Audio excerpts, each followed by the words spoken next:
আমি একটা ভিন্ন স্বাদের তরকারি দেখাবো, মানে তরকারিটা এতই সুন্দর লাগবে খেতে। তোমরা দেখো আমি কী করছি। পটল আলুটা ভেজে নিয়েছি, আর হচ্ছে আমি কুমড়োগুলো এরকম বড় বড় করে কেটে নিয়েছি। একটু সয়াবিন ভিজিয়ে জলটাকে সেট করে রাখছি। এগুলো আগে সব ভেজে নিই, এক এক করে ভাজতে হবে। এখানে বাটিতে জিরে ধনের গুঁড়ো, হলুদ গুঁড়ো, কাশ্মীরি লঙ্কার গুঁড়ো জল দিয়ে ভিজিয়ে রাখবো।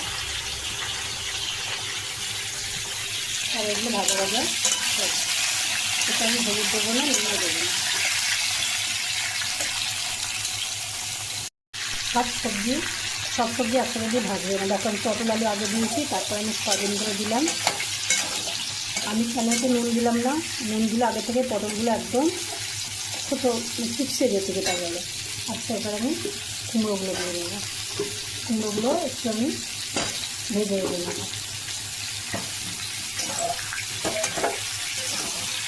কুমড়ো আলুর তরকারি তো অনেকেই খেয়েছে, কুমড়ো পটল তরকারি খেয়েছে।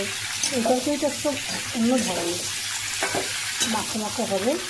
রুটি, পরোটা যা কিছু দিয়ে তোমরা খেতে পারো, ভাত দিয়েও ভালো লাগবে। যাক, এটাকে আমি আরেকটু ভেজে দেবো। দেখো পটলটা আলুটা আমি তুলে নিয়েছি। হ্যাঁ, কুমড়োটা আমি একটু ভাজা ভাজা করছি, এখনও পর্যন্ত কুমড়োটাকে তুলি না। সয়াবিনটা এবার আমি তুলে নেব। বেশি ভাজার দরকার নেই, জাস্ট সাতলে মতন নেব।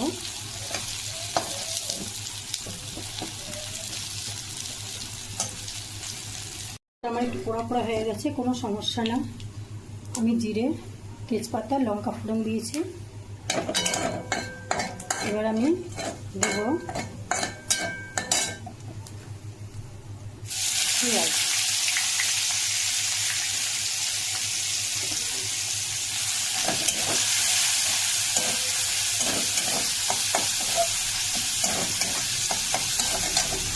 আর দুটো লঙ্কা দিয়ে দিলাম, পেঁয়াজটা লাল লাল।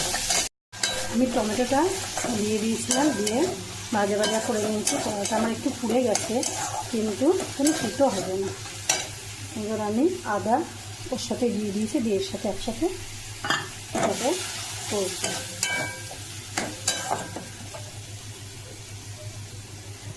খুব সুন্দর লাগবে তরকারিটা।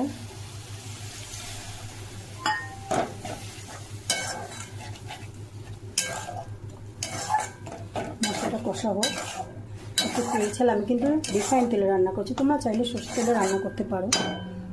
আমি আবার ঢাকা দিলাম। তেল ছাড়বো হয়েছে আমার, এতে অনেকটা তেল সোক করে নিয়েছে সয়াবিনে। আমি তাই জন্য এটাও